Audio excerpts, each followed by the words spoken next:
ঝুলিবে তো আজ কুঞ্জে বরজরাজ, কুঞ্জে বরজরাজ, ভুলি ন জীব কে বারে চাহি গো।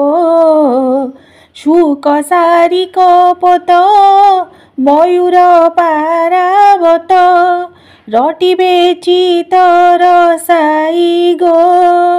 কে দেই হুড়হুড়ি ব্রজবালিকা দোଳି, দেউথিবে দোহলাই গো।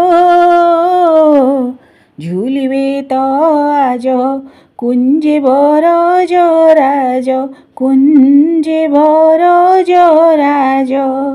শুণ নর যুবতী কুলবতী এ ছাতি, পথরে থিলে বন্ধাই গো।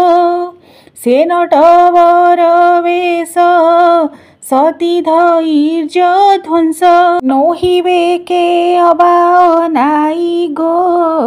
ঝুলিবে তো আজ কুঞ্জে বরজরাজ, কুঞ্জে বরজরাজ।